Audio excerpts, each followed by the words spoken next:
Good morning, everyone. We're going to go ahead and call to order this July 17th, 2025 meeting of the Cannabis Compliance Board. Can I please get a roll call? Yes. Vice Chair Durrett. Is Vice Chair Durrett on? Might be having technical difficulties. She was on earlier. She was on earlier. All right, we will mark her present when she's here. Member Merritt. Present. Dr. Mazarana. Present. General Barry. Present. And Chair Guzman Freilich. Present. Thank you for that. We have a quorum, Chair. Okay, we'll go on to our public comments. We'll first start with the south, then go to the north, and then we also have online, and we've got instructions on how to log on for public comment online. To provide public comment via telephone, call 669-444-9171. Enter webinar ID 847-6831-7301, followed by passcode 443576. Thank you. With that, we'll go ahead and have public comment in the south. Anybody who has public comment, if you could please come up to the table in the south and state your name for the record. And this is just a reminder that public comment is limited to 3 minutes per person.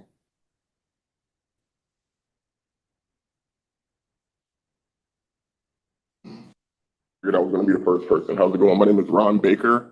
I'm here representing the cannabis community, not necessarily the industry.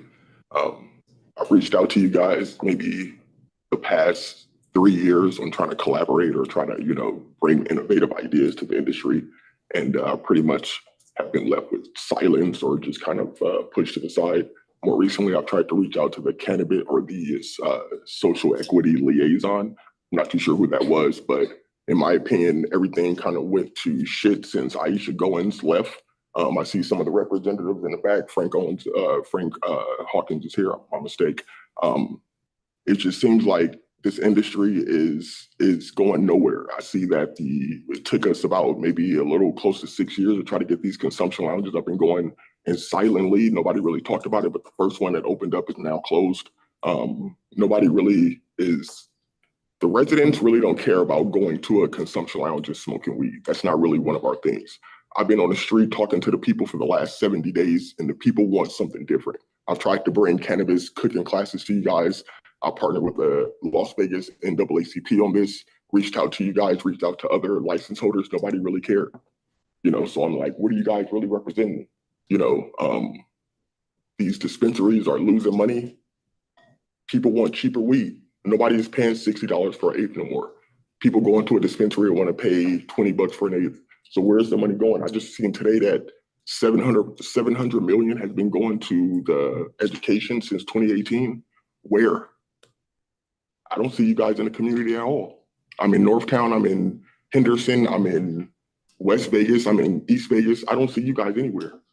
And I'm a Black dude from the west side of Compton, Central and Alondra. And I came out here to try to help change the cannabis community. And you guys have honestly fucked shit up. I'm sorry, Merritt, shouts out to you. But everybody else, y'all have really fucked shit up. Where's the money going? And I represent a few different organizations, but the one that I really represent is CEIC. And we purposely stepped back to see what was going to happen. And y'all have done nothing. Planet 13 is the biggest one that everybody comes here to talk about. You guys have played the tourists by putting those hemp stores on Fremont, no cannabis around these areas. But you guys got people over there thinking that that's real weed. They're over there paying $70 for a 3.5 and throwing that shit in the trash. You guys are really fucking people over out here. And y'all up here really standing up here thinking that y'all really doing something. I tried to play it y'all way. I tried to get hired by Reef. I tried to get hired by Cookies. I have an agent card in many different levels, but nobody wants to play around. Nobody wants innovation. And I understand why, but that's a later conversation. But in my opinion, you guys are just sitting up here just playing games. What social equity program have we really done? Is that just a name to throw in it? You guys don't even have a program anymore. It's just a liaison. Who's a liaison? This guy right here. because I reached out to somebody and they just rerouted me somewhere else. And I heard that you guys are essentially incentivizing people to shut down the legacy market. We're not calling it the legacy market or the illicit market anymore. We're calling it the black market because that's what it is. Y'all stole this industry from us, the black and brown community. Y'all locked us up, made billions from it, felt sorry, called it the social equity program. And now y'all got us hanging, trying to chase a carrot when all of this shit is just being played. What other consumption lounges are opening? None. Because no resident wants to spend money at a dispensary and go in there and spend money to smoke weed. That's the stupidest shit I've ever heard. We buy weed and go home and smoke. I get it. Thank you. Yeah, thank you, Mr. Baker. I'll land my plane. And we'll But give you, like I said, I'm speaking for the community, not the industry. thank you. And we'll give you a name Sorry, that you can speak to on staff. Thank you. Anybody else in the South for public comment?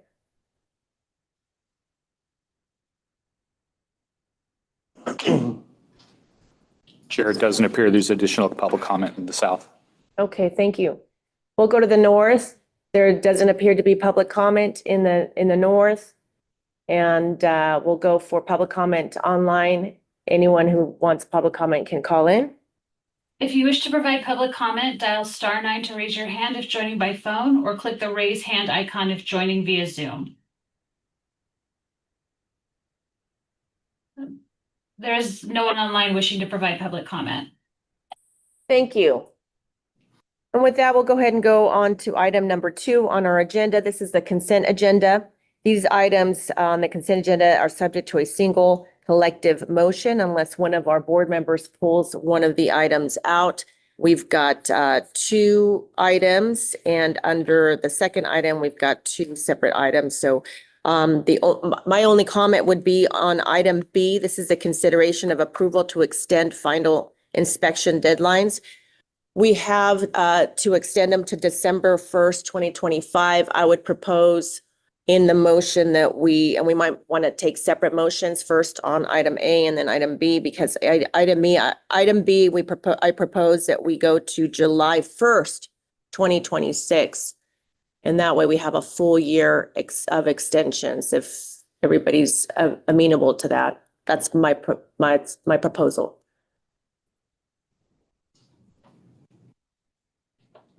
And with that, I'll take a motion.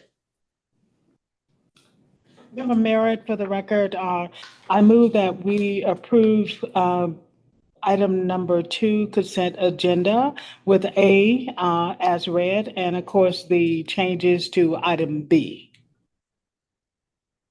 Member Berry, second. Reflecting.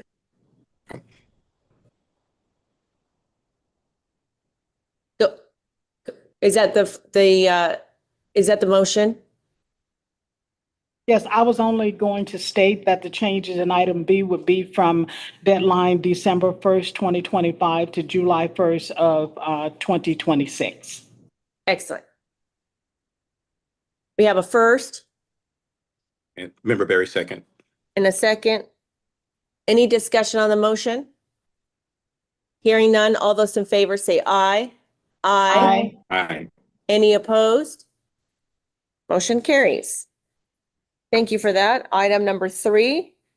This is a consideration of proposed settlement agreements to resolve disciplinary action.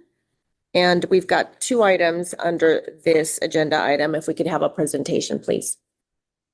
Thank you, Chair. Good morning. Christopher Rath, Senior Deputy Attorney General for the first agenda item, 3A. Good morning. This licensee is a production facility in Henderson and has a compliance history, including a complaint that was filed in 2023 for its 2022 audit. The complaint at issue in this case, and this settlement agreement, involves CCB audits for 2023 and 2024. The key issues over 2022 through 2024 were a lack of cooperation with CCB agents and failures to submit CCB quarterly inventory and sales reports. Over the years 2021 through the first quarter of 2025, Greenway only submitted 3 quarterly reports out of a total of 17 that it should have. Responses to auditor inquiries were frequently delayed and sometimes were ignored entirely. This amounted to a pattern and practice of obstructing CCB's auditors from properly completing their audits. As a result, another complaint was required to get basic compliance from this licensee. The complaint at issue was filed and served on January 16, 2025, with allegations including obstructing regulatory personnel from performing their duties, a failure to immediately admit regulatory personnel into the premises, and a failure to properly respond to a board agent's request for information and documents, and several other less serious violations. We were able to come to a resolution during the course of the disciplinary process. To resolve the case, respondent has admitted to one Category 1 violation for obstructing regulatory personnel and one Category 4 violation for failing to properly respond to a board agent's request for documents and information.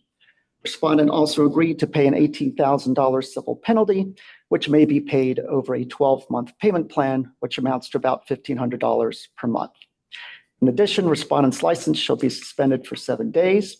Respondent shall be placed on a 1-year probation to ensure reports are timely filed, and respondent shall be required to perform internal compliance audits. The CCB considered both aggravating factors and mitigating factors in reaching this settlement agreement. Aggravating factors included respondent's compliance history and the fact that these violations have been repeated multiple times. Mitigating factors are set forth in paragraph 14B of the settlement agreement and include the fact that Greenway has started to submit regular quarterly inventory reports, has submitted an acceptable plan of correction per paragraph 28 of the agreement, and that respondent and its counsel have cooperated in the resolution of this matter, avoiding the necessity of proceeding with a disciplinary hearing. The parties all agreed that the mitigating factors have been weighted equally. Based on the foregoing, counsel for the CCB recommends and requests that the board approve this settlement agreement. I'm available for any questions, as is the respondent and counsel. Thank you, Mr. Rath. Do we have the parties at the table? If you could please introduce yourselves. Good morning, Chair Guzman Freilich, Vice Chair Durrett, members of the board, Alicia Ashcraft of the law firm of Ashcraft and Barr. On behalf of Greenway, with me is Daniel Caravet. Happy to answer any questions you have. As Senior Deputy AG Rath pointed out, that the matters have been corrected. They're engaging a compliance consultant to continue that correction and compliance.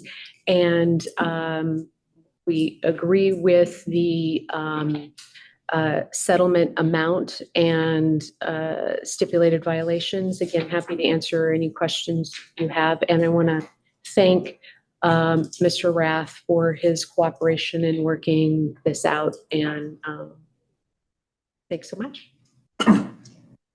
Thank you, Ms. Ashcraft. Let's see. Do we have, what's the Reno Judge Conference? That's us. Oh, okay. Oh, sorry about that. Okay. I didn't see them up there anymore. So any questions for Ms. Ashcraft or for Greenway Health? From the board members? Member Mazarin would just like to ask, what was the root of the problem for all of the forms that weren't turned in? As simple as this may sound, an employee. Unfortunately, trust was put in that employee and things weren't done. And when it was brought to my attention, a day late, if you want to put it that way, unfortunately, we had to remove that employee and put a new system in place in which I personally was responsible. So the buck stops with me as the owner. And so I basically put it in my hands and not in anyone else's hands to ensure that it was done. Understood. Thanks for the explanation. Any additional questions? Member Barry, can you confirm the probation and the length and frequency of the required audits? So the reports are due quarterly. Okay, thank you. And the probation is for 2 years. Okay, thank you. So we put that in place to make sure they keep getting in the reports. And then the consultant is there to help with all areas of compliance. Okay, thank you. Thank you. Any additional questions?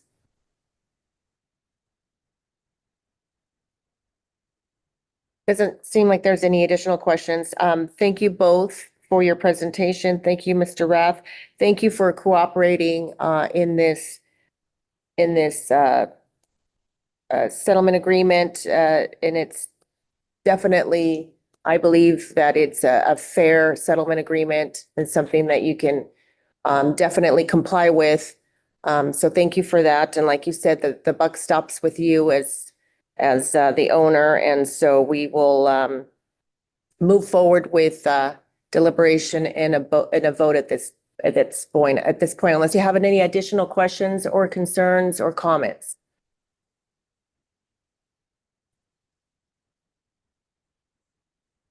Okay. Thank you very much again for appearing in person, and we'll go ahead and bring it back to the board for a vote. With that, do we have a motion? Member Mazzarano makes a motion to approve the proposed settlement agreement with Greenway Health Community LLC, case number 2025-001 P097. We have a first. Is there a second? Member Merritt, for the record, I second. Any discussion on the motion? All those in favor say aye. Aye. Aye. Any opposed? Okay, motion carries. Thank you. Very much. Thank you.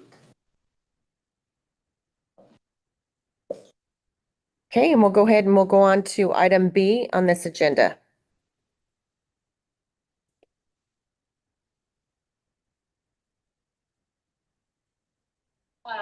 Chair and members of the board, good morning. My name is Allison Hurrah. I'm Senior Deputy Attorney General. Presenting with me today is going to be Lori Roglic, who is the local counsel for Vireo Health, and Jared Kahn, who is counsel for Caliente Partners and DB Processing. They're also going to be present along with representatives from their respective client agencies. I'm going to allow them during their presentations to represent those parties. Now, today, the board is being asked to consider approval of a proposed settlement agreement to resolve a disciplinary action involving MJ Distributing C201 LLC and MJ Distributing P132 LLC. These entities are wholly owned by Vireo Health of Nevada 1 LLC. Separately in the agenda, you will also note that the board is being asked to consider Vireo's request to transfer ownership of these two licenses, one of which will be going to Caliente Partners and one to DB Processing. That proposed transfer is complicated by a co-location issue that I believe Chief Staley will be addressing with you later on in the agenda. The violations that led to the discipline arose while Caliente was acting as management services provider for Vireo's cultivation and production operations in Lincoln County. Between June 2023 and June 2025, board inspectors and auditors identified a wide range of significant compliance deficiencies. A total of 10 letters of deficiencies were issued, a number that is significantly higher than the industry average for that time period. These deficiencies included operating cultivation and production facilities without necessary certifications, housing seedlings in an unapproved area and using unapproved equipment, failing to maintain sanitary conditions, including such things as hot water, which actually resulted in a facility closure, inadequate record keeping and failure to timely submit tax reports, use of cannabis laws that had actually failed quality assurance that were then tried, or there was an attempt to produce distillate, which ultimately was pulled from the market. Finally, there was also the employing of unlicensed workers, including 2 individuals under the legal age of age 21, and multiple security failures, primarily dealing with non-functioning cameras and obstructed surveillance. It's these last 2 violations that are of most concern to the Attorney General's office. Although we sometimes forget, while cannabis is legally in the state of Nevada, it is still federally illegal. And this industry's ability to flourish without federal interference is contingent upon it meeting high security standards. That means no minors in cannabis facilities, no exceptions. That means no workers under the age of 21, and it means there must be robust eye-in-the-sky surveillance of all cannabis-containing areas at all times. Here, the parties have acknowledged that they failed to meet those key principles, which are fundamental to a regulated industry. Under the proposed settlement agreement, the parties are going to stipulate to one Category 2 violation, which will be addressed against the cultivation license for allowing a person under 21 years of age to work at a cultivation facility. That violation would carry a negotiated fine of $30,000. They're also admitting to one Category 3 violation, which will be assessed against the production license for failure to follow the approved security plan. That violation will carry a negotiated $20,000 fine. While other violations were observed, the settlement limits the stipulated violations just to these two violations as part of the negotiated settlement. The total combined civil penalty of $50,000 will be paid in monthly installments over 10 months. This factors in all of the factors found by the CCB agents while also considering the mitigating factors outlined in the settlement agreement. In seeking approval of this agreement, my office seeks to underscore the critical importance of robust oversight in licensed owners. Although Caliente was acting as a manager during the time and was under a CCB-approved management services agreement, ultimate responsibility for regulatory compliance rested with Vireo as the license holder. Owners cannot delegate away their statutory responsibilities. They remain accountable for ensuring that their operations meet all applicable laws and regulations. While Vireo is proposing to sell the two licenses under discipline, it's equally important to emphasize that Vireo continues to own and operate other licenses in Nevada. Therefore, I'm going to ask today that this board's review reinforce Vireo's ongoing duty of care and oversight of its remaining operations. I also asked the board, when hearing the upcoming TOI, to carefully weigh the suitability of Caliente in acquiring ownership of license C201, given the history of compliance issues. The best indicator sometimes of the future is unfortunately the past. That said, there are a number of mitigating factors that do exist. Caliente did make a significant capital investment in property. They have certainly expanded employment growth. They have voluntarily closed when necessary, and they've been cooperative with the board. And so it would be our position that that must be balanced against the seriousness of some of these violations. In summary, we believe the proposed settlement is fair and equitable and appropriate in that it balances the required statutory factors, which are all written out in detail in the terms of the agreement. I welcome any questions that you have as you deliberate these important matters. And I also want to thank counsel for the respective parties for their cooperation and their professionalism during these negotiations. I think, as everyone on the board knows, this has been a difficult week. There's been a lot of last-minute negotiations on this case, but I think that we've been able to come to a satisfactory conclusion, and I think that is directly reflective of the fine job that those two attorneys did. And with that, I'll turn it over to the parties. Thank you, Ms. Madam Hurd. Thank you. Good morning, Madam Chair and members of the board. My name is Lori Rogish. I am here on behalf of Vireo Health of Nevada 1 LLC, MJ Distributing C201 LLC, MJ Distributing P132 LLC. Madam Chair, thank you for the opportunity to address the issues that have been raised. We fully recognize the seriousness of this matter. Vireo is committed to addressing the issues identified and is conducting a comprehensive review of its internal compliance program to ensure it reflects current best practices in the industry. Our focus is to implement corrective measures while fostering a culture of accountability and transparency so that our operations consistently meet the highest standards of regulatory compliance. We have carefully reviewed the issues identified by the CCB and will continue to assess our internal practices to ensure alignment with all applicable requirements. The recent merger between Vireo and Deep Roots marks a significant milestone for Vireo. Deep Roots brings a strong legacy of regulatory compliance and operational integrity within the state of Nevada. We are confident that the combined expertise and resources of both companies will further strengthen Vireo's ability to meet all regulatory requirements. We are also committed to maintaining a transparent and cooperative relationship with the board.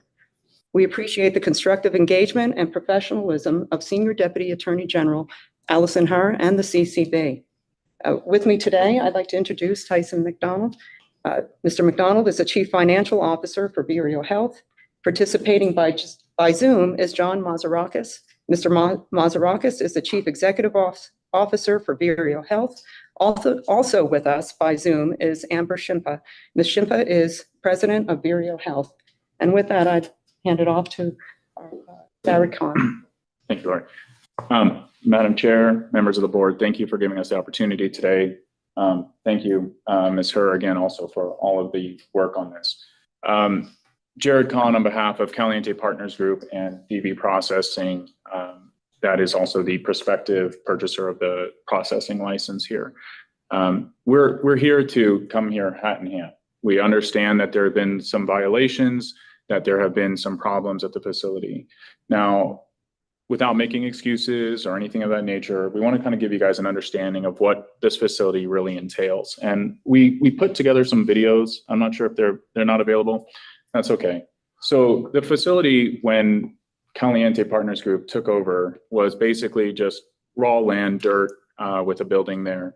And in that time, they've put in over $8 million and have now a facility that's producing this year expected 200,000 pounds of cannabis, which is far greater than probably almost every facility in this entire state. Their operations are quite extenuating for their breadth into the community. They are selling to almost every single brand. They are producing now white labels for most brands. And they are, at this point, really helping the industry thrive by being able to produce cannabis at appropriate pricing that everyone can afford. So they've really come in and been a game changer that has really helped this industry. The unfortunate part was the origination for Caliente Partners Group was their operations in Oregon and Washington and California, which had a different regulatory framework that they were adjusting to, learning from, and unfortunately, there was some hiccups along the way, some unfortunately major. For instance, and we addressed this when this happened with the minor and the undocumented agent card holders, was that was from a staffing agency, for instance, that Caliente Partners Group did their part. They engaged a staffing agency to send workers to the facility to do during the harvest. And the staffing agency, unbeknownst to Caliente Partners Group, sends these folks that shouldn't have been there. And those were immediately turned away that first day when an inspection happened also that same first day. So it was an odd dynamic, but Caliente Partners Group now has really undertaken major steps. From before, they were operating from here, traveling back and forth with their compliance officer, with employees out there in Caliente, which is 2.5 hours basically from Las Vegas. Now we have a full-time compliance officer who will be there full-time on staff at the facility every day, which is really going to help with these compliance issues and to ensure that going forward, there are no more issues at that facility. They've really undertaken to learn some more of the regulations that didn't apply, for instance, in Oregon, but apply here. And that kind of, was a learning curve, unfortunately, for the industry and being affected by what happened with Caliente Partners Group. But we are here to, accept responsibility for what happened and to ensure that going forward, everything will continue to maintain compliance and will be operated in the best practices possible. We understand that there have been some, obviously these are some serious concerns and we have addressed them, and coming forward to try and work out a resolution with the Senior Deputy Attorney General has been a priority here for Caliente Partners Group to kind of clean the slate and start over going forward as the TOI process is about to occur as well. So with that, we're happy to address any questions or concerns that anybody might have. Thank you very much for that. I'll go ahead and open it up to my colleagues. But before I do so, I just, I want to say as a regulator, just reading some of the deficiencies, I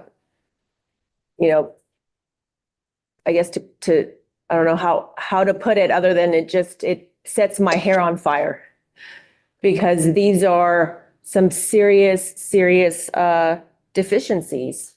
And I understand that, and I understand and I appreciate the fact that you took a property and a location and made it to what it is today. And sometimes when you grow so big and so fast, some of these things do happen. But I really do hope that having a compliance officer on board at the location is going to help you to comply with the standards and to have the culture that is necessary to have a successful licensing operation that is compliant with the law, and that's key.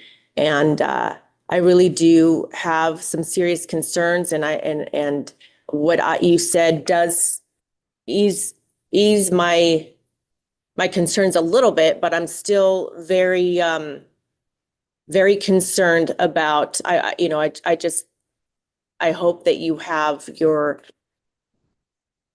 procedures, your operations very much in order, so that some of these things don't happen again, because it's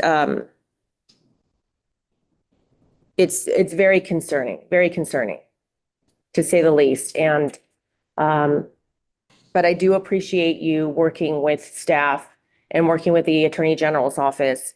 And those are just my collective thoughts. And I'll go ahead and open it up to my colleagues, and we'll see where we go from here. Member Drett, sorry I'm not there. I am catching a flight right after this. I was wondering if where Vireo's at in this, because they're ultimately the parent company. I had, presented it very well, but that's only like a piece of the puzzle. So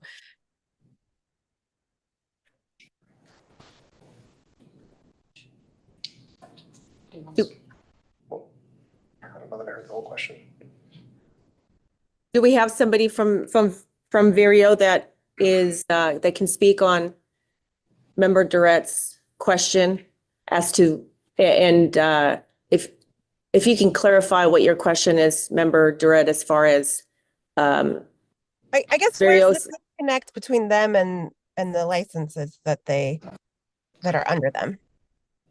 So I can speak to that. So Vireo entered into I'm sorry, this is Tyson McDonald, CFO of Vireo. Vireo entered into an agreement to sell these licenses a couple of years back, and relied upon a managed services agreement to transfer control in the interim while it was awaiting approval.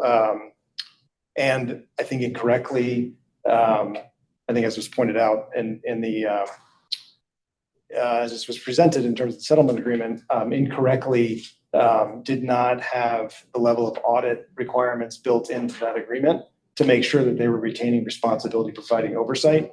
What I can say is, I think there's a reason why the management team of Vireo was changed in December of this past year.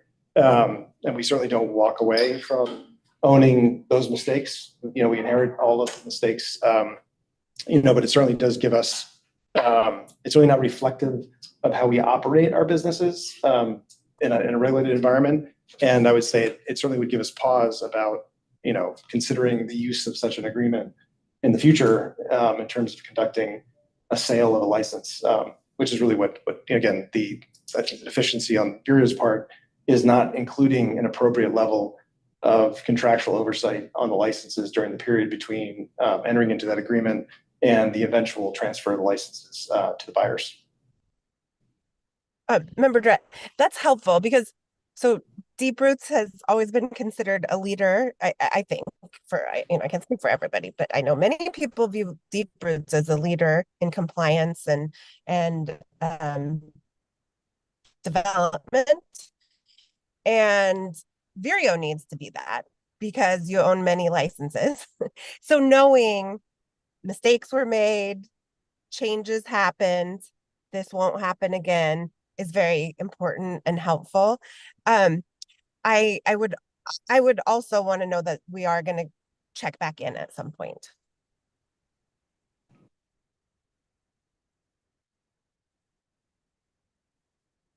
And Ms. Her, I know that we have the settlement agreement before us, and I appreciate all parties working diligently to probably the wee hours of the night trying to get this agreement perfected. And so is there a provision in the agreement that calls for the board checking in, or it would be Caliente Partners Group to be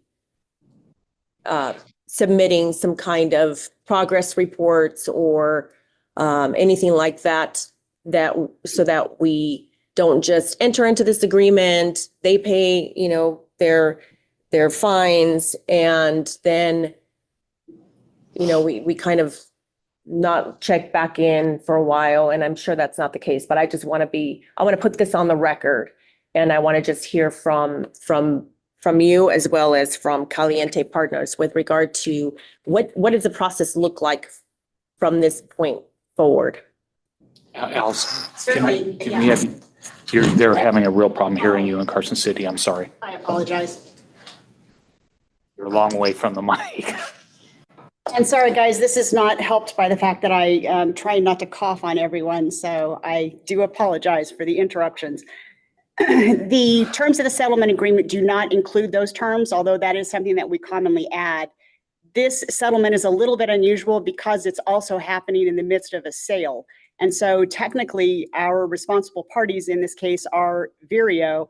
And since Vireo will be transferring out, putting a stipulation in the settlement agreement would not be particularly helpful, because we anticipate that as soon as they are able to resolve the co-location problem, then this sale can be finalized and we would be moving to new ownership.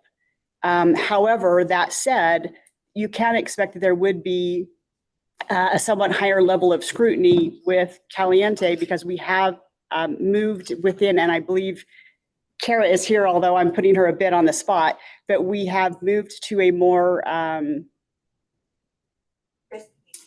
risk-based form of review. And so because they would now be coming in at a heightened risk level, they would be subject to potentially having audits or inspections more frequently than some of our other facilities. Okay, no, and that's helpful. And, I know we've touched on it and mentioned it, and the agenda has it, but just for the public that's not aware, after we get done with this item, we are going right into the request for transfers of interest. And the number one item on that is Vireo Growth's transfer of this very license to Caliente Partners, among another entity. And so that is why we're kind of talking a little bit about that transfer in this, because it is pertinent to this agreement. So with that, any additional questions from board members? Any concerns, any comments that you want to make with regard to this settlement agreement? Member Barry, I concur with some of the concerns, and I guess I would want to see a little bit of stronger language, especially as relates to some of the reviews and oversight. And I guess the question I have, and I do appreciate both parties working hard to get some agreement and get it to us. What stressors would it cause if we put it off for till next month to ensure that we have the stronger language and I guess a more proper review based off of some of the last minute information we received? I'll go with the majority, but I'm just asking. I know we have that coming up on the agenda in terms of transfer. So, but there's some concerns. I just would like to see some stronger sanctions and recommendations. Member Mazzarano would ask if we consider approving the proposed settlement agreement, and then we go on to discuss the transfer of interest, can we add the condition of risk-based reviews quarterly or some period of time to that transfer of interest Yes, you could do that. without having to start over? You could make a conditional make it a approval condition of on the the- transfer of interest, yes. Would that help?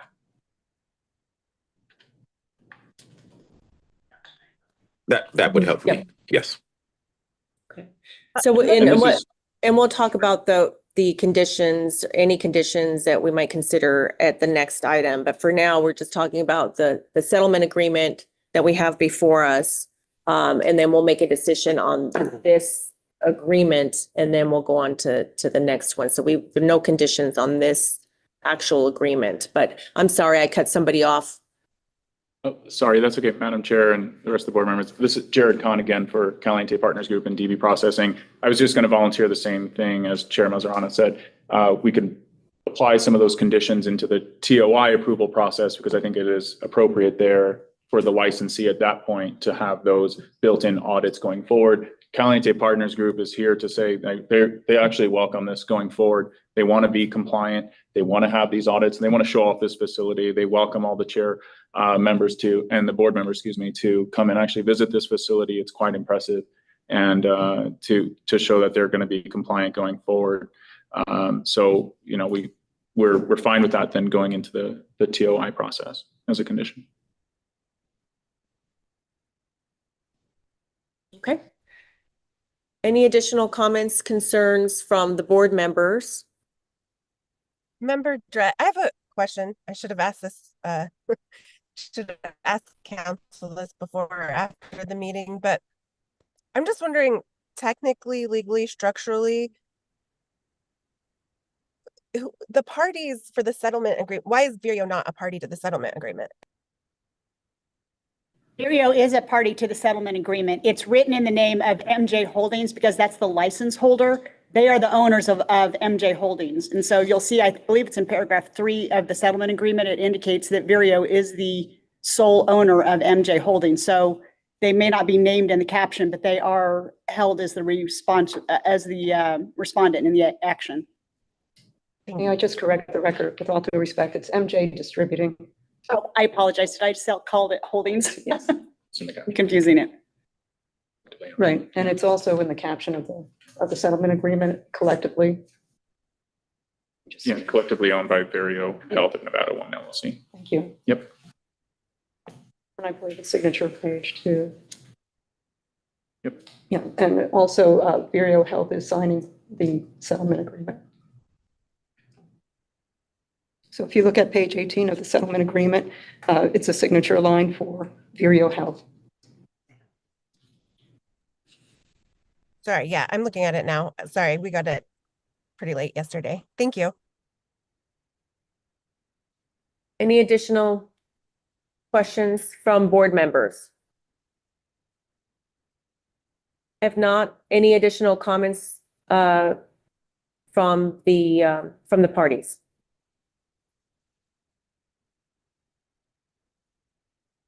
Okay, hearing none, then we'll go ahead and bring it back to the board for our deliberation. Or I'm prepared to take a motion as well.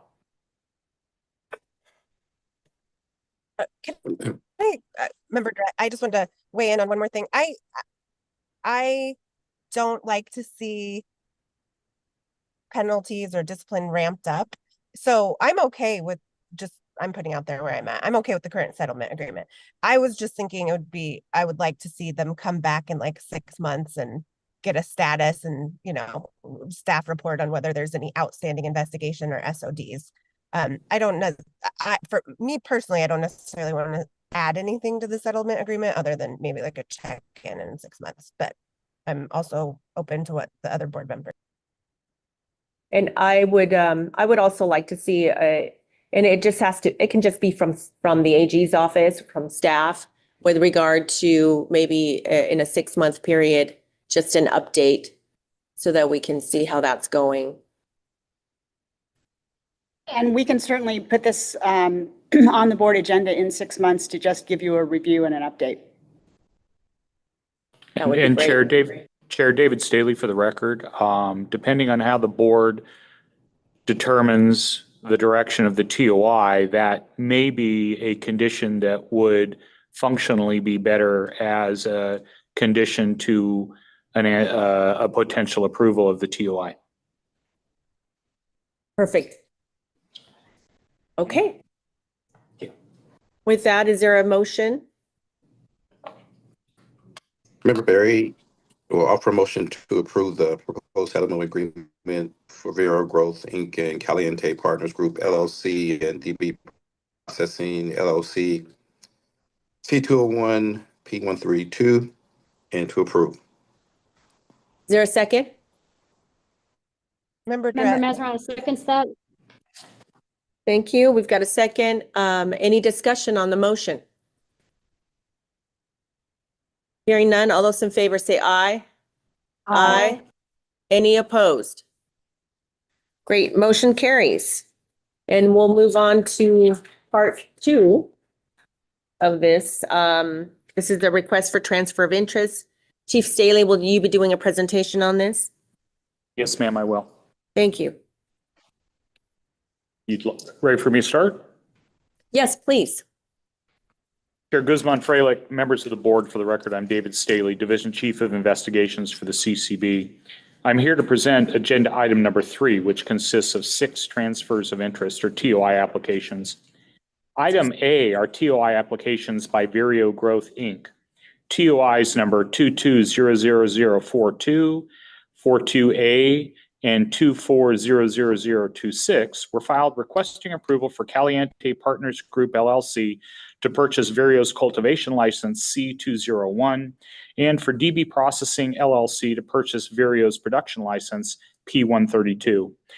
There will need to be a modification of the current Vireo operations for Caliente Partners and DB Processing to operate their separate licenses on the same parcel of land where Vireo's outdoor cultivation is operating. But Caliente Partners and DB Processing have indicated they're in the process of meeting requirements at this time. I believe that Caliente Partners will be making a request for an approval requiring that recognizing that local approval will also be needed before the TOI can be completed. Vireo has also requested a waiver of NCCR 5.110 pursuant to 5.112 for transfers of interest of less than 5%. Staff suggests that if approved, the board limit Vireo's 5.112 waiver to expire on its next TOI agenda date. As you may be aware, the management services agreement process was developed in part to provide prospective purchasers with an opportunity to run cannabis operations in a compliant manner before completing the purchase of a license. An area of concern was developed with this application because C201 and P132 have received numerous statements of a deficiency between May 2024 and May 2025.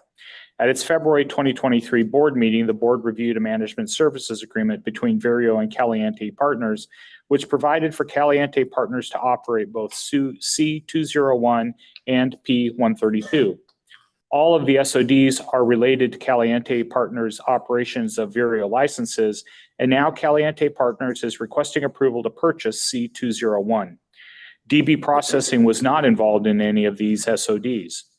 This area of concern involves Caliente's ability to run C201 in a compliant manner based on its operations during the last 16 months, resulting in multiple SODs. I am available for any questions, and my understanding is that Jared Kahn, Hasmik Jorgensen, Michael Cook, and Dorana Buxton are available to address any questions you may have as well. With that, Chair Guzman-Freilich, I'll turn this item back to you. Thank you, Chief Staley. So what we have here, I know sometimes it gets really complicated with what we're doing here. So, and you can correct me if I'm wrong, but basically we've got Vireo Growth, who owns a cultivation and a production license, what we were just talking about in the prior item, and what Vireo Growth is requesting to do is basically transfer the cultivation license and the production license. The cultivation would be transferred to Caliente Partners Group, and the production would be transferred to DB Processing LLC.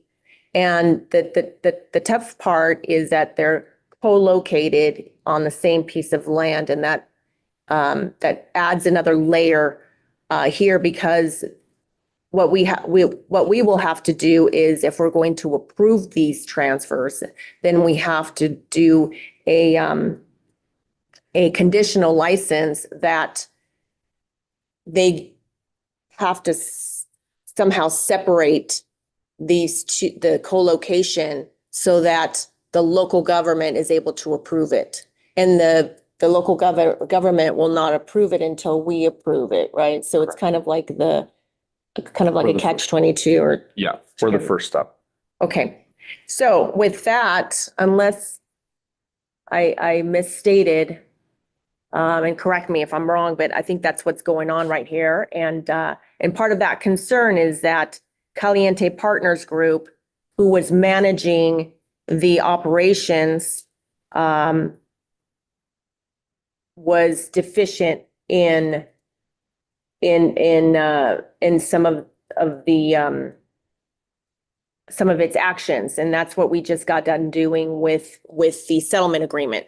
So now Caliente Partners Group, who has been acting as the management company, is now going to purchase the license from Vireo Growth, and so that's where we're at. And so if we could have presentations from the parties, and please correct me if I'm wrong about what we have going on here, and we'll go from there. Thank you, Madam Chair, members of the board. My name is Lori Rogish on behalf of Vireo Health of Nevada 1 LLC and MJ Distributing C201 LLC, MJ Distributing P132 LLC. I just wanted to clarify for the record that the company involved is Vireo Health, that is doing the transfer of interest to Caliente Partners and DB Processing. So we just want to thank you again for allowing us to present the proposed transfers of interest from Vireo to Caliente Partners and DB Processing. Vireo has worked closely with the parties to ensure that all regulatory requirements have been satisfied in connection with this transaction. And so we're prepared to answer any questions from the board, and I present to Jared Khan. Thank you. Madam Chair, members of the board, again, Jared Khan for Caliente Partners Group and DB Processing. With me again is Michael Cook and Durana Buxton. Thank you again for this opportunity. I kind of gave a presentation on the last agenda item about where the facility has grown from, but I do want to kind of elaborate just a little bit more. So for what Caliente Partners Group has done at this facility, they've also done $6 million in sales just last year from their first year after harvest. And then in their second year, they're already now halfway through the year at almost $7 million in sales. That's a significant number, because basically that resulted in about $1.5 million in actual paid taxes to the state so far. This is this just kind of proves to the state that these operators are here to participate with the state, pay their taxes, do these things. And they, again, without rehashing everything we just went through, the compliance issues and everything are going to be resolved going forward. But to address your question, I think you did say it right on describing the transaction and how this is going to play out. As it pertains to the co-locating issue, we've already been working with Chief Staley, and what my clients are working on is actually a new site plan for co-locating the two entities. There is a separate building that will happen for the processing with a separate entrance and a whole separate address, so that DB Processing can have its own facility, own entrance, own security, own everything. It'll be like its own facility, separated from the cultivation, whole new fence lines under the regulations. And that's all basically, I think we're days away from making that submittal to CCB for approval of that new site plan, which kind of separates the two. Then that will obviously have to be built out. It's not too much of an undertaking, actually. It's more about materials and suppliers. And then it gets to the city of Caliente for their approval, which they've kind of already, they're already indicated having the separate addresses and the separate entrances is not going to be a problem. So I think that we're in line for approval with the city of Caliente in their August meeting that they have for these types of things for kind of the business licensing, the change of address that are going to occur here. And hopefully the new site plan for this facility will hopefully get turned around quickly with the CCB as we work together to approve the co-locating parameters that need to occur here. But besides that, you know, again, I just want to thank everybody. I want to thank Investigator Bale, Chief Staley, everybody for their hard work here. This has been a TOI that's been long in the process. I think we originally started in 2022. And then we had some changes where DB Processing then came in as the purchaser of the production license in 2024. So with all those changes, you know, we appreciate everything that the CCP has done. And we're looking forward to moving forward here as it pertains to some of the conditions that we discussed with the settlement agreement agenda item. You know, Caliente Partners Group is willing to have any of those conditions imposed for whether it's quarterly inspections, risk-based inspections, or audits, those types of things going forward, so that the board and the investigators feel comfortable that the facility will operate in compliance. So thank you. Just any questions you may have. Thank you. Any questions from board members? Member Mazarana has a question because this is a pretty rural area of the state, correct? I haven't been there. Will the employees be shared by both entities and go back and forth? No, in fact, I believe right now, and you guys can correct me if I'm wrong, I believe there's 27 employees right now for the whole facility, but about 18 will get transferred over just to the processing side. And, 9 or 10 will kind of be on the cultivation side. And then they have their temporary workers that sometimes come in during harvest as well. Again, this time with staffing an agency that's going to do it correctly. Thank you. Thank you. Sorry, and the employees will not work for each facility. They're completely separated. Someone called in sick today. They're not gonna. No, they're completely separated out. They have different skill sets too. Any additional questions from board members? Member Durrett, I love this area, by the way. I love Caliente. I would love to tour these facilities. Are most of your employees local to that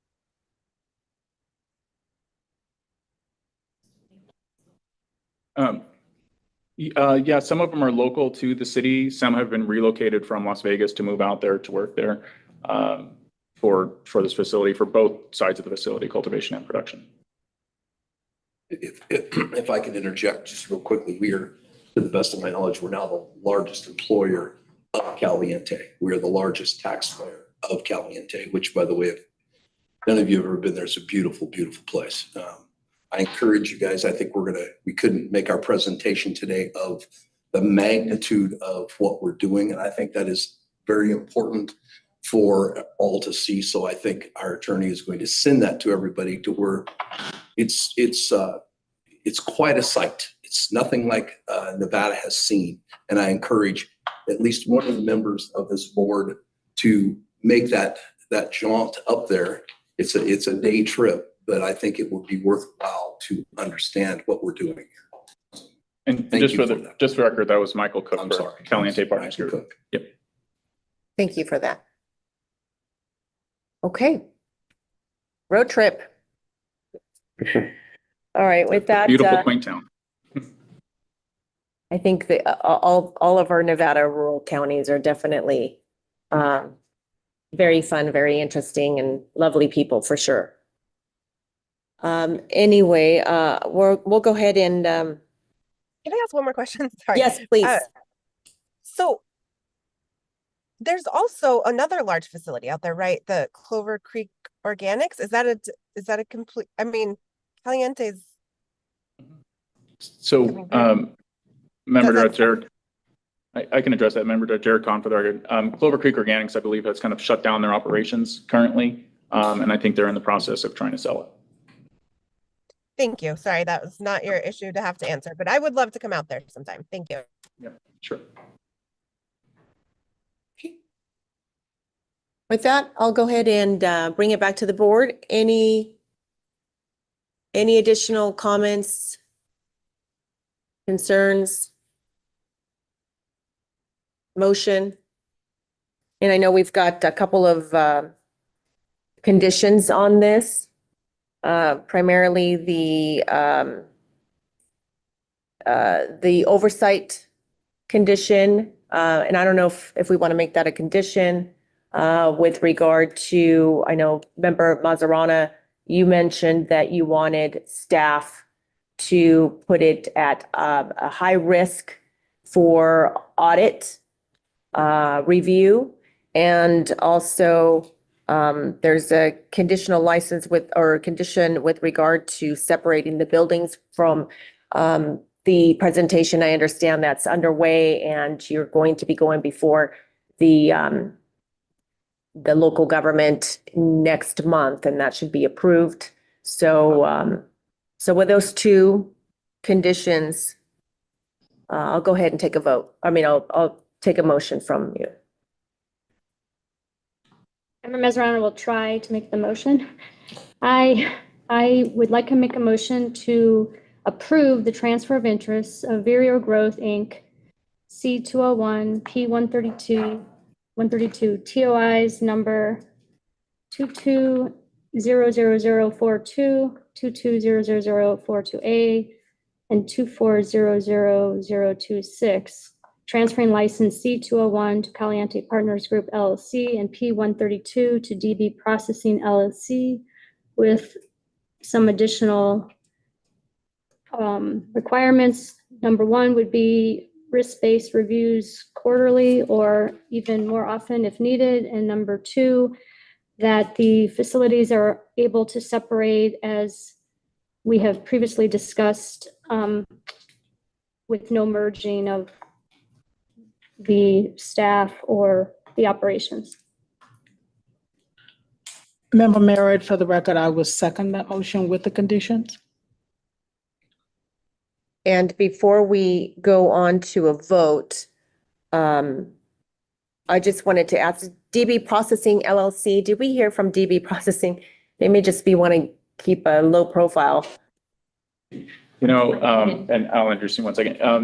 Madam Chair and the members of the board, Jared Kahn again, also for DB Processing. You're right. I was just thinking the same thing. We didn't really hear from DB Processing today and Ms. Buxton. So I would like her to introduce herself to you. Wonderful woman in this industry. And if you would mind. Thanks.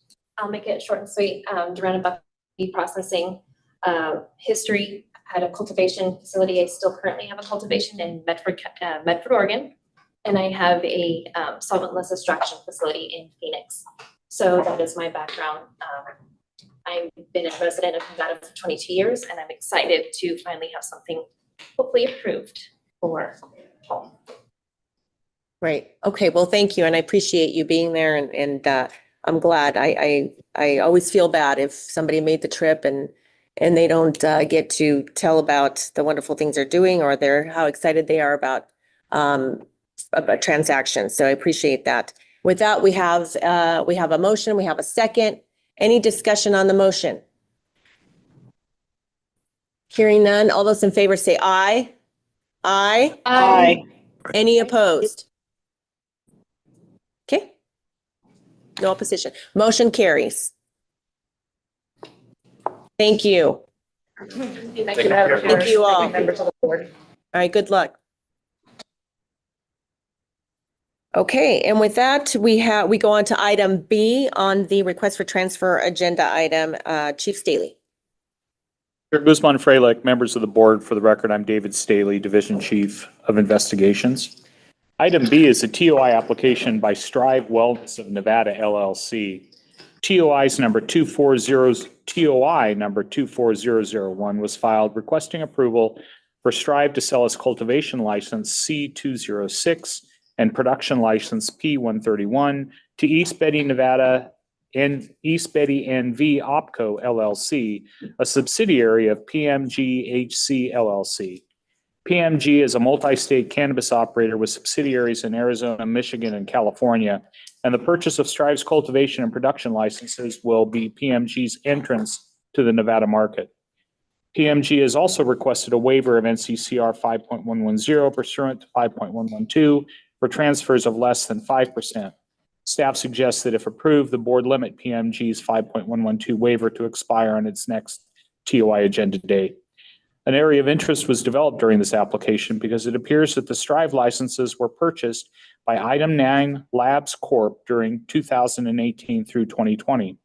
PMG acquired the right to purchase the Strive licenses during Item 9's receivership in Arizona. The unapproved TOI was not identified as an area of concern because the sale of the licenses fulfilled the requirement of a July 2023 stipulated settlement agreement between Strive owners and the board to remove them from the Nevada cannabis industry. I am available for any questions, and my understanding is that Melissa Waite, Rob Seacrest, Dan Lemel, Lawrence Lemons, Donald Burton, and Sarah Gullickson are available to address any questions you may have as well. With that, Chair Guzman-Freilich, I'll turn this item back to you. Chair, can I make a disclosure on this? Yes, please. Member Durrett, for the record, I will be abstaining from this item. Prior to joining the board, I was retained as an expert witness from a law firm that represented a party in opposition to these parties. So for the last 5 years, I've been abstaining on their matters. Thank you. Okay, our open meeting, Dag, is that an appropriate disclosure and abstention? Yes. Thank you. For the record, yes. Thank you. Okay, we'll have the record reflect then that Member Durrett will be abstaining from voting on this item. And with that, who do we have before us? If you could just please make your introduction, state your name for the record, and let us know what we have going on with this transaction. Yeah, good morning. Thank you, Chief Staley. Good morning, members of the board and chair. My name is Melissa Waite with the law firm of Dickinson Wright. I'm here this morning representing East Betty NV OpCo LLC, the transferee in this transfer of interest. Also present via Zoom, we have two owners and managers, ultimate owners of the entity, the applicant, Dan Limmel and Rob Seacrest. Also available is Henry Miller. He is a managing director and oversees all operations for this entity, including the operations for Nevada and the location here. This involves two licenses that are located at a facility out in Pahrump. The facility has never been operational, but with this final step of a very long process, it's hopeful that we'll be able to acquire the licenses, complete the facility, and get the facility up and operating. I also want to just take a minute to thank staff, particularly Investigator Maggie Adams. She was great in working through this application with us. It was quite a long process. We're looking forward to an approval, and if there's any questions, I know our side is happy to answer anything that arises. Thank you very much. And I know we've been trying to work with this transaction for a while. From what I remember, there were two out of the three owners that needed to step aside. But finally, we've got PMG and its subsidiary, East Betty. And PMG Solutions was it created specifically for this transaction to come into Nevada vis-a-vis East Betty? So it's actually PMGHC LLC is the entity that owns East Betty NV OpCo LLC. That entity also owns several other entities in other markets. It's an entity that is a parent for various cannabis operations. So I believe it's Arizona, Michigan, and California as well. That entity, PMGHC LLC, is involved with. Okay. All right. Thank you. And I'll go ahead and open it up to the board members for any questions that they may have. And I know we've got three gentlemen on the screen here And if they have any affirmative presentation, we'll take them first and then we'll have questions from the board. Welcome. And so, yes, all three of these individuals, you'll see Dan Lemmel, Henry Miller, and Rob Seacrest are all representing the transferee on this item. We don't have an affirmative presentation, but if you have any questions for them, they've all explained they'll be happy to. Okay. Thank you. Any questions from board members?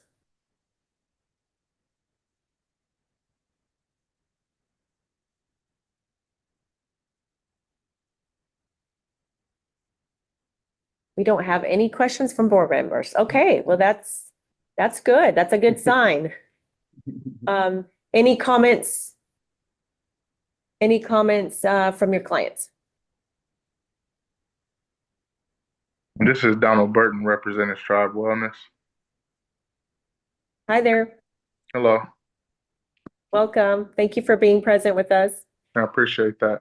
Currently, I'm unclear on where the matter and how the matter has continued to move forward because there's still an issue. I think that one of the members or the attorney mentioned that two of the members needed to step aside, and I'm not quite sure what that means.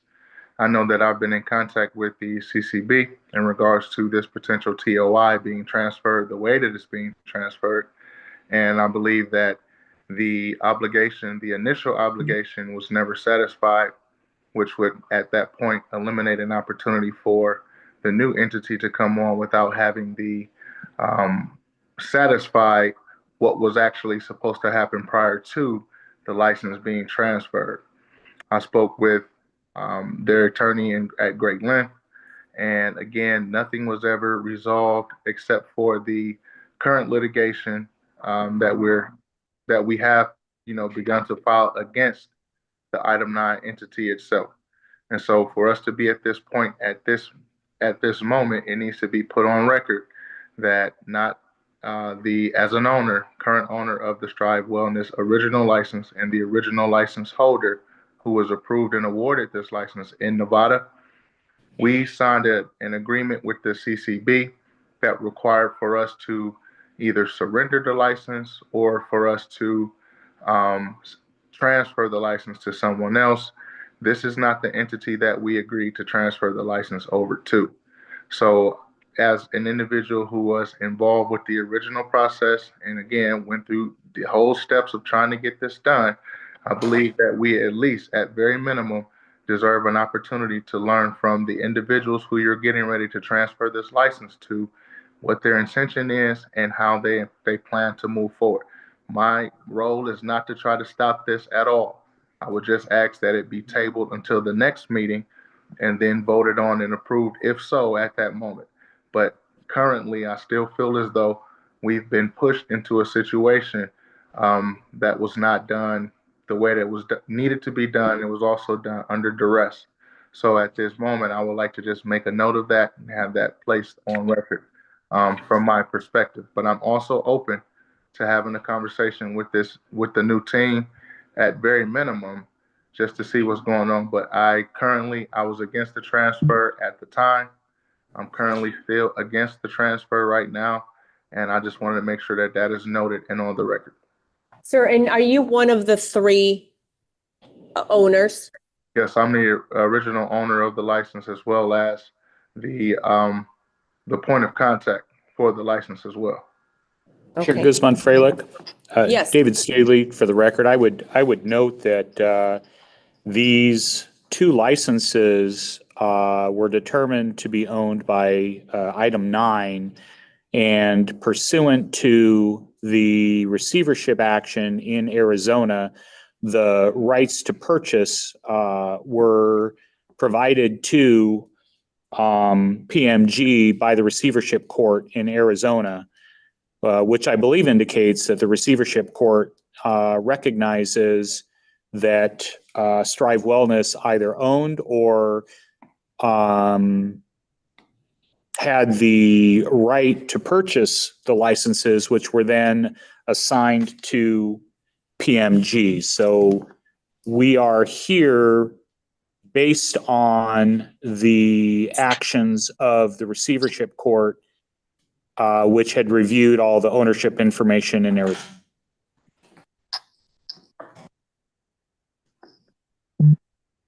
Okay, I'd like to hear from PMG with regard to the comments that were just made. Absolutely. Just 2 quick points. First point is that I do believe Sarah Gullickson is the current point of contact for this license. Also, I'm aware that Donald Burton did unconditionally surrender any interest in the license and made that written notice to the CCB quite some time ago.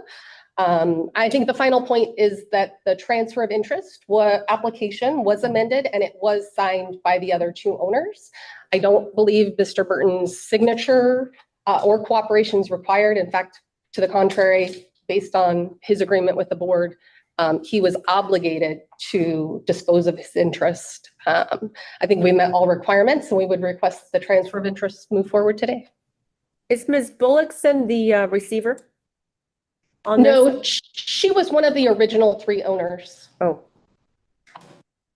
Of Strive. Sarah is one of our partners. And so the surrender of interest that was submitted, it should also be reviewed as to why it was submitted. It was very clear on what it was and what was going on. There was a condition to that surrender, which was that we were either told that we needed to do one of the 2, either surrender the license or we needed to transfer the license. We did not make any type of an agreement with this new entity at all.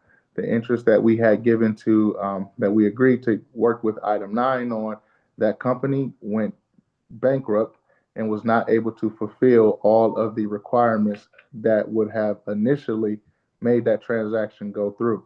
And they never received a transfer of interest from the state of Nevada that they would have had to transfer our license to them in the first place. It never happened because the conditions were never met. And so for us to at this point be in a position where we're moving to a third party to more or less represent item 9, my issue is that the state has an obligation to the awardees in the original license to make sure that things are being done correctly. I do not agree that Mr. Staley and his investigation, nor any of the other individuals who have investigated and discussed this with us, have been very thorough in understanding the actual matter at hand. And currently, what I do understand is, if you read the conditions of the surrender that I made, it was just to remain compliant with the CCB in the original transaction that we were required to make. I have no issue with the state of Nevada. I have no issue with the CCB. I don't know the current potential transferees, and I am still in this position right now, not in agreement with the transfer happening right now without being made aware of exactly what is going on with this situation and why it has continued to proceed in this manner. So if there's anything that I should know or can be told, I know one thing: I shouldn't be just wiped aside at this point. I should be made aware of what's going on because I've made continued requests. I've made requests directly to Mr. Staley that have gone uncommented on or responded to. And in that moment, I feel like there's a blatant disrespect being had at this point. I'm not sure why, but I would like to, again, at very minimum, speak to the gentleman or the entity that is going to be receiving the license. I do believe that I have the right to do that. You guys may feel differently. But again, I just wanted to put on record that this is what I wanted to put on here right now, and these are my comments. So for public record, I want to make sure that this has been stated clearly. Chairman Guzman-Freilich, David Staley for the record. It may be helpful to have Senior Deputy Attorney Rath comment on the settlement agreement was reached. But before we do that, my understanding is that in order for this application to move forward, our requirements are that all members of the Strive Wellness LLC had to, all managers of Strive Wellness LLC needed to sign the application, we experienced that Mr. Burton was unwilling to do so, and that's partially why this application has drug along as long as it has. The two other managing members of the LLC, Mr. Lemons and Ms. Gullickson, followed the appropriate requirements of a limited liability company, and they voted Mr. Burton out as a managing member. At that time, they both signed the application, which was appropriate as required. They also followed the limited liability requirements for the state of Nevada. So at this time, the requirements to move forward with the TOI have been met by both the seller and the buyer, and I believe that there's no limitations to this board to moving forward. So just the background on the original settlement agreement, which was with the Harvest Foundation. The Harvest Foundation had 3 owners, 2 of whom also owned Strive, and that was Mr. Burton and Mr. Lemons. Those 2 did agree that they would submit a transfer of interest, of their interest in Strive, within 180 days of that settlement agreement. They did sign off on that, and I believe it was Mr. Lemons that submitted the TOI originally. And from that point, it went over to investigations because it was an incomplete TOI, and as Mr. Staley stated, the investigation went from there. So I think that covers the settlement agreement end of it. Thank you. Any additional questions from board members? Okay, any additional comments from the parties? Okay, we'll go ahead and bring it back to the board for a deliberation and a possible motion. Any board members have any comments or a motion for me for this transaction? Member Merritt, for the record, I just need a little clarification on a statement that you just made as far as the limited liability document was concerned, that the one gentleman that just spoke was actually voted out as a member. As a David Staley, for the record, Member Merritt, I'm sorry, as a managing member or an executive of the LLC. So Mr. Burton is still a member of Strive Wellness LLC, but the other 2 managing members pursuant to the LLC requirements in the state of Nevada voted that he would no longer be a managing member because at that time it appeared that he was withholding his signature on the Strive TOI, which was ultimately required by the settlement agreement dealing with the Harvest matter. So in order for the transfer of interest application to move forward, all of the executives or managers of the LLC needed to sign. Following LLC requirements in Nevada, Mr. Burton was voted off as a managing member or an executive. So the 2 existing executives of Strive Wellness signed the TOI, thus meeting the requirements. And the documentation where he was actually voted out was perfected properly? Yes, ma'am. We have copies. I don't know if they're attached to this report, but our investigative agents did. I review I think it's the meeting minutes of the LLC and verified that it was done appropriately. Thank you.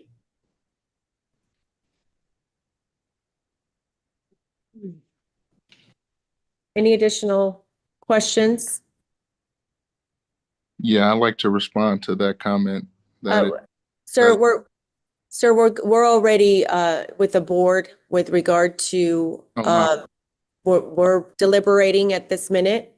Okay, that information you. is not true though, but okay. Okay, is there a motion?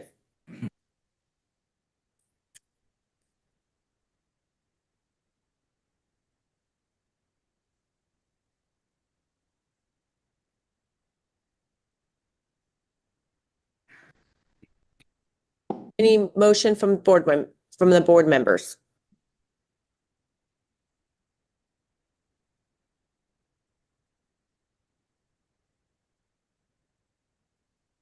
Okay. I'll make a motion. I'll make a motion that we approve the transfer of licenses from Strive Wellness of Nevada LLC. The licenses are C206 and P131 to PMGHC LLC, East Betty, Nevada OpCo LLC. Member Barry, second. I apologize. I thought I was off mute. That's okay. Is there, we have a first and then we have a second. Any discussion on the motion? Hearing none, all those in favor say aye. Aye. Aye. And any opposed? Oppose? Okay, we have one opposition. Member Merritt. And with that, motion passes. Thank you. Thank you. All right, we'll go ahead and go on to item C on our agenda. Chief Staley. Thank you, everyone, for your appearances. Chair Guzman, Freilich, members of the board, for the record, I'm David Staley. Item C are applications by Nevada Wellness Center LLC and Nevada Wellness Center West LLC. TOIs number 2400043 and 43A were filed requesting approval for the internal transfer of a portion of ownership in Nevada Wellness and Nevada West from Andre Rhodes to Frank Hawkins.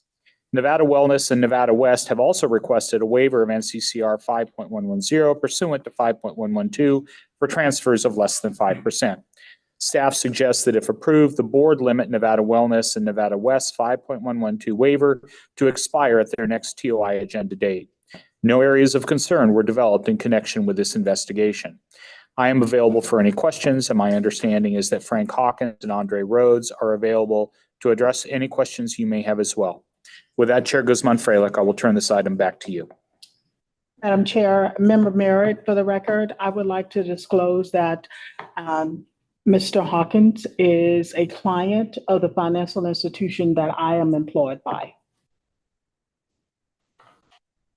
Okay, and if we could, and that's just a disclosure with regard to your relationship. And will you be abstaining or will you go ahead and just vote? You're just disclosing your relationship. I'm just disclosing my relationship and I have no problem with voting if I do not have to abstain because of my relationship with the client. Great. Okay, thank you for that. And we'll have our DAG. Is that an appropriate disclosure? That's a sufficient disclosure. I mean, ultimately, your decision whether to abstain is yours. If you want to have, is this the same issue we discussed yesterday or day before? Would you repeat that for me, please?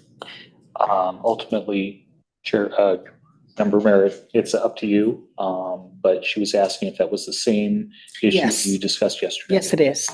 Okay, so my advice on it before had been, it's whether the same statute applies, whether it's there is a significant pecuniary interest to yourself or to your employer, and it's ultimately your decision whether or not you would like to abstain. Well, so that we can make it clear for the record, I will go ahead and abstain from that. Okay, so you have a substantial and continuing business relationship such that you cannot have, or you cannot be, you feel like that you are beholden to Mr. Hawkins. No, she's not beholden to me.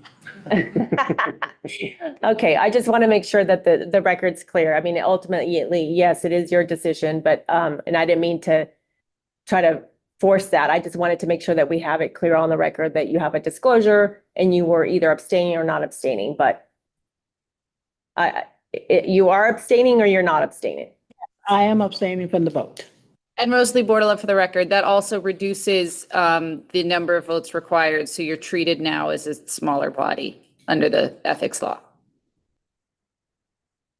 that often isn't an issue, but just so you're aware, it's treated as if she's not a member for purposes of vote numbers required to pass a vote. Okay. Okay. We'll have the record reflect that. And welcome, Mr. Hawkins. It's a pleasure to have you here with us. And do we also have Mr. Rhodes? I can't see, the camera cuts it off. So if there's somebody else there, I don't see you. That's okay. I can't see you either, but Mr. Rhodes isn't here, but I'll be handling it. Okay, well, I appreciate that. Thank you very much. Do you have an affirmative presentation? No, I'd just like to say we've been in the business since the inception. So right at 10 years now. And my other partner, who's deceased, Luther Mack, who most of you know, has gone on to greener pastures, and the marijuana business continues to trend differently than we all hoped and dreamed of. So I'm buying out some interest from Andre, and that's it. We've been the only wholly owned African-American business marijuana dispensaries, of which we have 2, and now cultivation in the state. So we're very proud. We'll keep working at it, and pretty simple. We're just asking for this TOI. Well, I appreciate that. And I hope that our fellow public member that was here before us earlier, I hope that he hears you, because I think that you are an example in our community, and I appreciate you running your business the way that you do. And I know that we just have a simple transaction here, and that you are getting some additional shares from your partner. Is that the case? Yes. Okay, simple enough. I'll ask my colleagues if they have any questions about that transaction or a view of the business, etc. Any comments or questions or concerns from the board members? Member Durrett, I just want to say it's nice to see these owners. They've been owners since the beginning, and a great company, and very involved in various communities. So it's really nice to see them and see that they've hung in there this long. Thank you.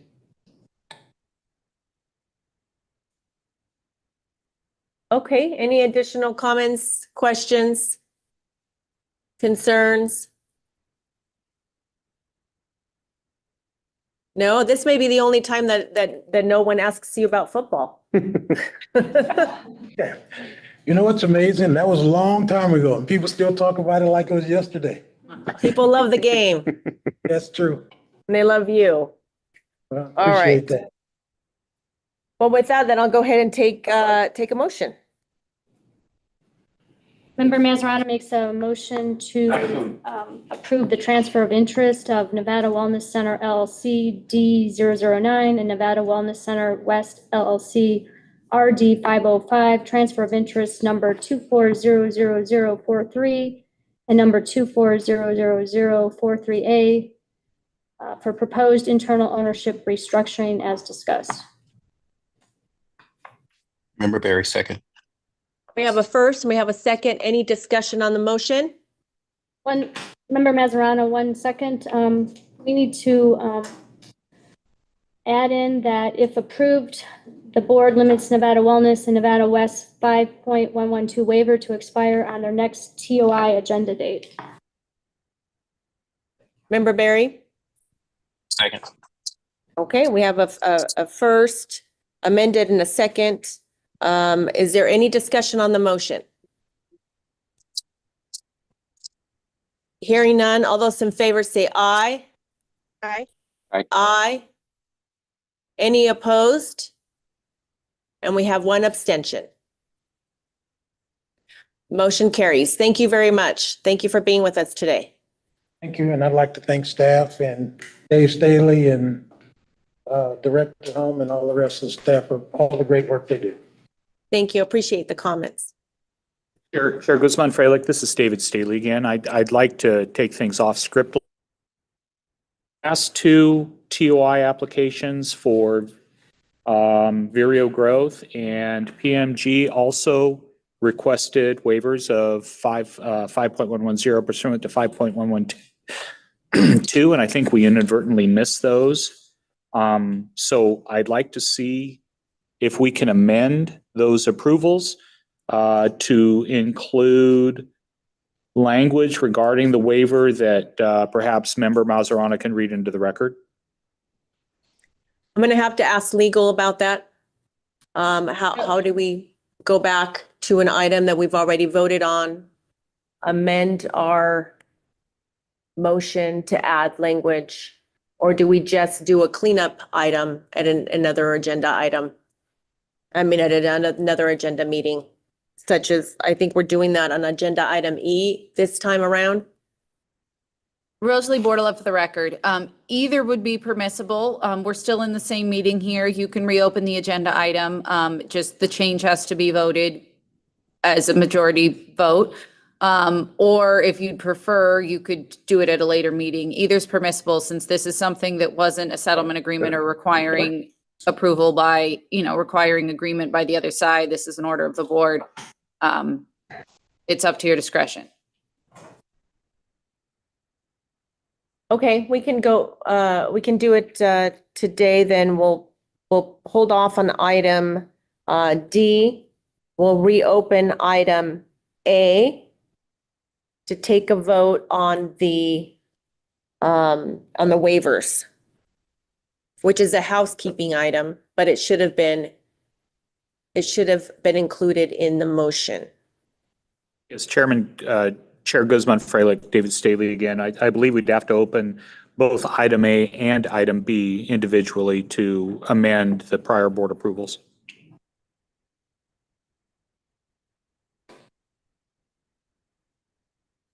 This is good. Can you hold on for just a minute? Let me just take a second.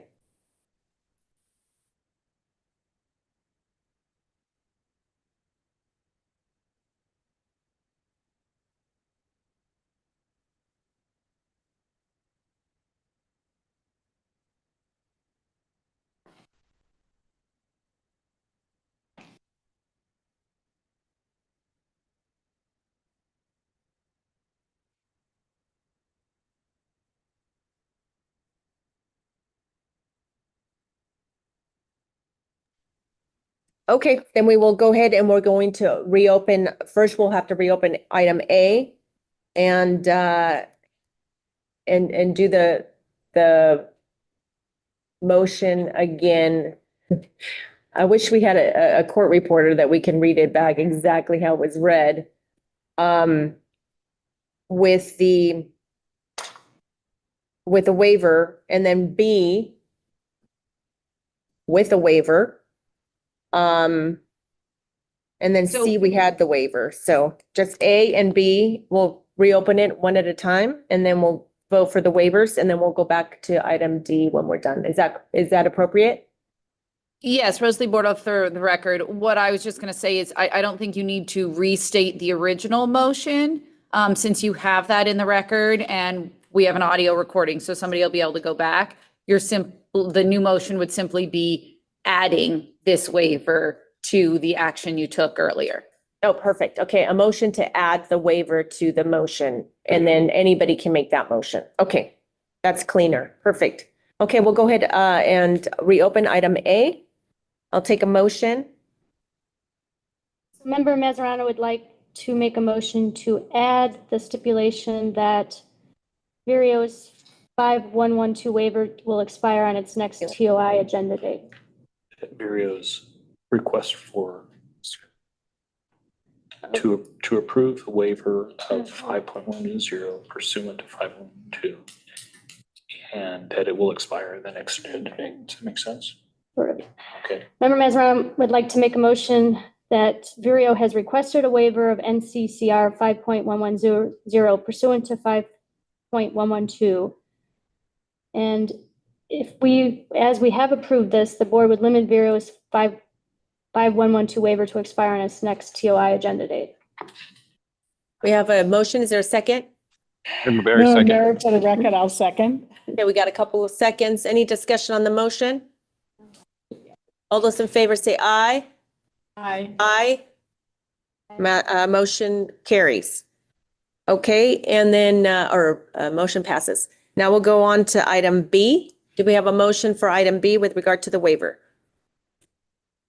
So Member Mazzarano will make a motion to amend our review to include PMG has also requested a waiver of NCCR 5.110 pursuant to 5.112. And we approve PMG's 5.112 waiver to expire on its next TOI agenda date. Okay, we have a motion. Is there a second? Member Merritt, I'll second. We have a first and a second. Any discussion? All those in favor say aye. Aye. Aye. Any opposed? Motion carries. Okay, and now we'll go on to item D. We'll open up item D for a request for transfer of interest. Chief Staley. Chair Guzman, Freilich, members of the board, David Staley for the record. Item D are TOI applications by Wellness Connection of Nevada LLC. TOIs number 2400063 and 2500002 were filed requesting approval for Jody Ganem and Nick Heiss to transfer their membership to existing Wellness Connection members. Wellness Connection has also requested a waiver of NCCR 5.110 pursuant to 5.112 for transfers of less than 5%. Staff suggests that if approved, the board limit Wellness Connection's 5.112 waiver to expire on its next TOI agenda date. No areas of concern were developed in connection with this investigation. I am available for any questions, and my understanding is that Melissa Waite, Robert Lally, Thomas McKinney, and Christopher Nevin are available to address any questions you may have as well. With that, Chair Guzman Freilich, I'll turn this item back to you. Thank you for that, and welcome again. Yes, thank you, Chief Staley. Good morning again, Chair, members of the board. Again, Melissa Waite with the law firm of Dickinson Wright, here representing Wellness Connection of Nevada LLC.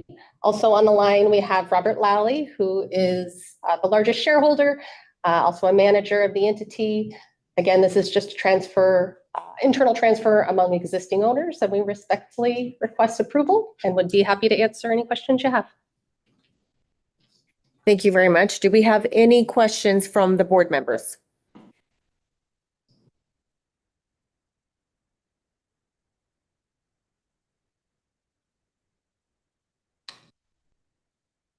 No questions from board members. Do we have any additional comments from the licensees? No additional comments? Okay, well, this is easy. Okay. We need a waiver. We do need a waiver on this one, so let's get a motion in order. Ms. Waite, any additional comments? No additional comments. Okay, yeah, this is a simple transaction, internal changes. Correct. One member is no longer there, and so just some internal transfers. Correct, involving two different members, and transfers of those interests are going to the existing owners of the entity. Thank you for that. Okay, I'll go ahead and take a motion. Member Mazzarano makes a motion to approve the transfer of interest, Wellness Connection of Nevada LLC, C167, P109, D190, RD633, CLA 014, transfer of interest number 2400063 and number 2500002 for proposed internal ownership restructuring. In addition, Wellness Connection has also requested a waiver of NCCR 5.110 pursuant to 5.112 for transfers of less than 5%. And if we approve this, the board will limit Wellness Connection's 5.112 waiver to expire on its next TOI agenda date. Member Barry, second. Okay, we have a first and a second. Is there any discussion on the motion? No discussion. All those in favor signify by saying aye. Aye. Aye. Any opposed? Great, motion carries. Thank you, and thank you for being with us today. Thank you. Good luck to you. Okay, with that, we'll go ahead and go on to item E. And item E is simply a housekeeping item. This is one with a waiver that was overlooked when we voted on this item in a prior meeting. So with that, Chief Staley, do you need to do a quick recap?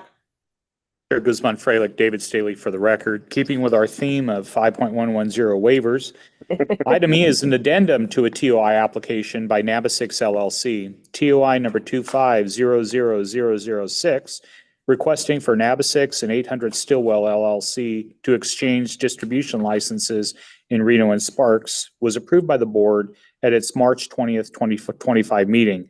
However, a Nabisix request for a waiver of NCCR 5.110 was inadvertently not included in that TOI. As a result, Nabisix has also requested a waiver of NCCR 5.110 pursuant to 5.112 for transfers of less than 5%, and the request has simply been addressed as an addendum to the original application. Staff suggests that if approved, the board limit Nabisix 5.112 waiver to expire at its next TOI. No areas of concern were developed in connection with this investigation, and my understanding is that Alicia Ashcraft is available to address any questions you may have as well. With that, Chair Guzman Freilich, I'll turn this item back to you. Thank you. Thank you very much. Good morning. Good morning, Chair Guzman Freilich, Vice Chair Durrett, members of the board, Alicia Ashcraft of the law firm of Ashcraft and Barr on behalf of Nabisix. Chief Staley said it all, just a housekeeping item and request approval. Happy to answer any questions you may have. Thank you. Do we have any questions? If not, I'm prepared to take a motion.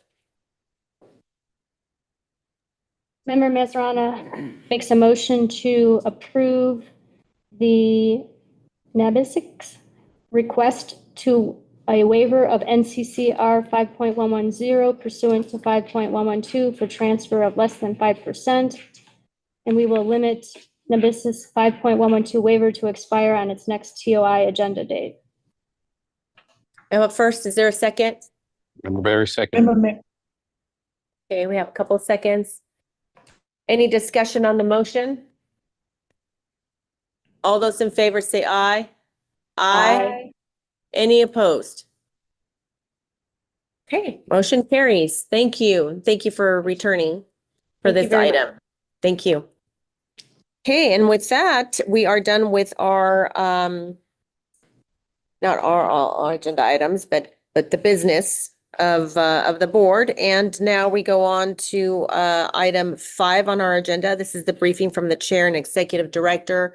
I know I said I didn't have anything, but I do have just a quick good job on the positive press lately. I know we had our Buy Legal campaign that the board has been doing, and that's received some really positive press. And also, I just read, and congratulations to Vice Chair Durrett on the Forbes article that I just read this morning. And that was, the intersection between gaming and cannabis. And I thought that was a good article. So kudos to both of you. And that's all I have. And I'll hand it over to Executive Director Hung. Thank you, Chair. And as always, thank you to the staff. I know we had some complicated issues today to work through. So again, special thanks to staff, Chief Staley and his team, and again to our legal team as well for helping us work through those issues. And again, the late settlement agreement. So as always, thank you to the team. Excellent work. Really just one issue today, or one quick briefing today. We've been getting several questions throughout by industry on the changes that arose out of the legislative session. If you followed along, gave the briefings throughout, before, during, and after the legislative session. So this will be one additional one. Happy to announce that guidance will be released today on some of the items that came out of the legislative session. We know that additional questions will be forthcoming. So additionally, we will provide industry-wide training during the early part of August to answer any of those questions, and then try to field some of those questions as they come in. The guidance is initial. Again, we know that there will be more questions. We also know that there are certain things within there that we'll have to work with additional agencies like the Department of Agriculture on. And so I can assure the industry that we are continuing to do that. And additional guidance will be released, as well as additional items that need to be worked through through a cross-agency functionality. So that guidance will be out today, and we'll get word out to industry as well on the training, which will come probably second or third week of August. So look out for that. Also, from the legislative session in the fall, we'll begin the workshop process for the new regulations that will need to be promulgated that additionally arose out of the legislative session. So please look out for those. We'll, of course, follow all the guidelines, hold the workshops, and take public input as we always do, and follow that regulatory process. So that's just sort of some of the timelines and some of the things that came out of the legislative session. Just want to assure everybody that we are working diligently on it. The team's looking at this stuff constantly, and that guidance will go out today. So again, thank you to the team for that, and look out for that training as well that will come early to mid-August. So again, that's my briefing, Chair. Appreciate everything, and Thank you. that's all I have today. Perfect. Okay, we'll look forward to all of that in the fall and today. Next item is, our next meeting is August 21st, 2025. And if there are any items for future agenda, this would be the time for the board members to state those or those requests. Hearing none, we'll go ahead and go on to our second public comment item. Public comment in the south, the north, and also we can receive public comment via phone, and we'll go to the south first. Do we have instructions for the phone public comment? Would you like me to read them again, Chair? Pardon me? But I can. I can read them again just for a moment. To provide public comment via telephone, call 669-444-9171. Enter webinar ID 847-6831-7301, followed by passcode 443576. Thank you. We'll go ahead and go down to the south. Any public comment in the south?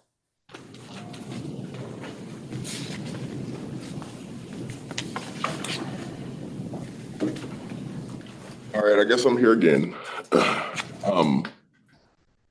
Ron Baker, so I am still here. Just so you guys know, I've been the media guy behind the scenes for the last 5 years, so nobody really pays attention to me. I've been coming to these meetings, and the only 2 hours have been going on is TOIs and disciplinary actions. Like, that's really all that's been going on. So for the representative here to say, and, look at Frank and say, hey, I hope he's paying attention to Frank, with what's going on in the community. I hope you guys aren't hanging your head on what Frank's doing. Frank is way off in the cut somewhere. His park, shouts out to Frank and shouts out to Andre. That parking lot stays empty. Empty. And I don't know what that look was that doctor just gave, but have you been to that dispensary? Have you drove by that dispensary? I'm in that area all the time. That parking lot is empty, just like all the other parking lots of all the dispensaries, because the industry is declining. And the more you guys target, and let me get this straight. When I say black market, I'm not talking about heroin and opium and all the other bullshit. I'm talking about cannabis. Okay? So let's not lump in all the other drugs. When you hear me talk about the black market, I'm talking about the new black market, which is the cannabis market that's paying for all of this. Everybody that came up here lollygagged about, sorry, we won't do this. I've heard her say the same thing for the last 5 years. All right, well, we just want to know that you won't do this again. They're going to do the same thing over and over again because they know that they can make more money than what you guys are charging them for the disciplinary action. Like I said, I've tried to reach out to you guys. I've suggested, look, y'all should be doing state-regulated dispensaries to show these assholes how to run it. Y'all should be doing that. consumption lounges ran by the state to show them how to do it. So they won't keep tripping themselves up. They know that they're going to do this. Andre is transferring interest because he knows that hemp is where you guys are blindsided at. That's why he's had that license forever. He's giving it back to Frank because it's no money in this industry. Shout out to Frank, but what is Nevada Wellness doing in the community? So don't hang your hat on, hey, I hope he's still here watching what Frank's doing. Frank is one person. Andre is another person. And rest in peace to their other partner. Those are three people. This whole state is running off of three black dudes. Are y'all serious? Y'all know where to find me. Any additional public comment in the South?